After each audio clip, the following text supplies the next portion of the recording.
Was Batman plus anime successful? Keep watching for my review of Batman Ninja. Coming up.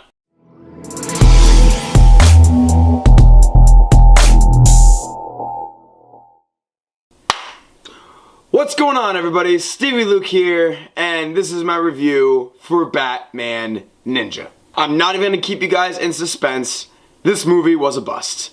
Absolute bust. So I'm gonna try to keep this spoiler free just in case some of you haven't seen the movie and still want to. However, I highly recommend not seeing it because once again, it was a bust. Right off the bat, the plot line was just stupid. Absolute idiotic. I don't even know who came up with it. So basically how it works is Batman and his whole rogues gallery is transported back in time to ancient Japan, and the whole movie is about them trying to get home. And at first when I found that out, I was like, okay, alright, something a little bit different. Let's see how this works.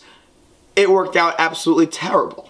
There wasn't that much structure to the story. There wasn't a set amount of events, chain of events that led to the end. It was just all over the place. In my opinion, this movie would have worked out so much better if they had made it an Elseworld story. Like, I don't know how many of you have seen Gotham by Gaslight, but basically in Gotham by Gaslight, it's a what-if type of scenario of what if Batman and Gotham City existed way back in the time of Jack the Ripper, and Batman actually squared off against Jack the Ripper. No time travel, no trying to get back to the future type of thing. It was literally just, what if Batman existed in this time period? And I thought that would have worked for Batman Ninja great as well. What if Batman existed back in ancient Japan with the samurai, and what if all his villains were back there as well? What if he had, you know, all the Robins and Nightwing and Alfred and Catwoman, and what if they all existed in that time period? How would Batman have fought the criminals? What type of situations would he gotten himself into? What would the Joker be up to in this time period? There was just a lot of options they could have explored if they had made it an Elseworld story.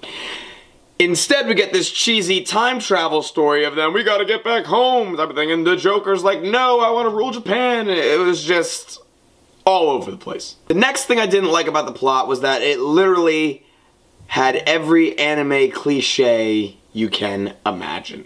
I'm not gonna pretend that I'm a big anime fan. I'm really not. I've only seen like 3 animes in my entire life. I'm still looking for more that I can get into, but at the moment I would call myself a casual anime fan. And even as a casual anime fan, I could tell they had every single anime cliche in the book.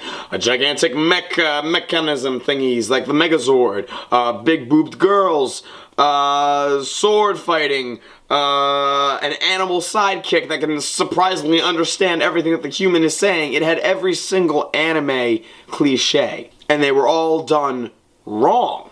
Now, once again, I really can't say what's the right way to do these things, but the way that they did it in this movie, it just didn't feel right. It just seems stupid and out of place. Like, first of all, this is ancient Japan. Even with, like, an Industrial Revolution type event, how do they have these gigantic things that are like, that's like the Megazord? How do they have the gigantic mechanism and robots and stuff like that? How does that work? So anyways, that's really what I didn't like about that, is that they literally were trying to cater to the anime fans by giving them everything that's an anime, and it was just like, stop. We know what you're doing, stop. And there is one prominent thing that I did not like at all, and this is a spoiler. So, if you have not seen Batman Ninja yet, and you still want to see it, even though I say you shouldn't, skip ahead a couple of seconds, because this is a spoiler. Robin. The way they portrayed Robin. They had Nightwing, who's Dick Grayson. They had Red Hood, who is Jason Todd. They had Tim Drake, who is Red Robin. And then they had regular Robin, who I'm assuming, because the other 3 are already in their different personas, was Damian Wayne.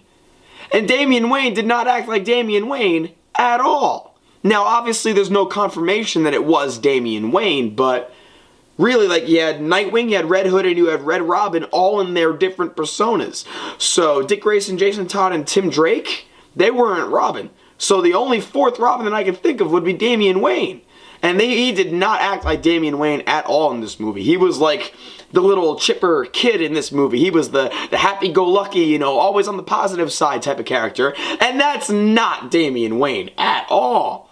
Also, I didn't like Red Hood's like gigantic hood thingy. Like, I was like, what is this? What is that? Why is he wearing that? What is the point of that? Why is he wearing that? So I didn't like that at all. Also, there is one portion of the movie, and if you've seen it, you know what I'm talking about, where they change animation styles. for a good 5 minutes. And I just didn't understand that at all. I was like, what is the point of changing this animation style? Like, are they trying to change the tone of the movie? Are they trying to, like, hide something? Are they trying to make something, like, less noticeable to us? Because whatever their reasoning behind it was, I didn't pick up on it. Now, I don't want to keep this entire review negative. There was one positive part of this movie, and that was the sword fight scene between Batman and Joker at the end. That is probably the only scene that I was actually thoroughly engaged in. I know some people might disagree, but I actually enjoyed that fight scene. I thought it was action-packed, kept us on our toes, definitely used the different characters of Batman and Joker. You know, the Joker being the psychotic maniac who didn't care if he lived or died, and then Batman, who was obviously trying to stand on his morals. I don't want to kill this guy.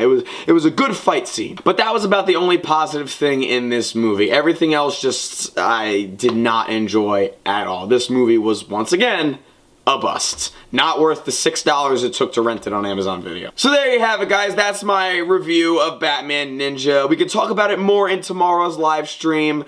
With that out of the way, I have some bad news. I will not be going to see Deadpool 2 today. So we're going to have to wait on my review for Deadpool 2 until sometime next week. I'm going to try to go this weekend, Saturday or Sunday, because I want to get my review of that out to you guys. So if you aren't subscribed yet, make sure you hit that subscribe button to catch my review of Deadpool 2 as soon as it comes out. Alrighty then, guys. If you want to check out some more of my videos, click or tap the screen right over here.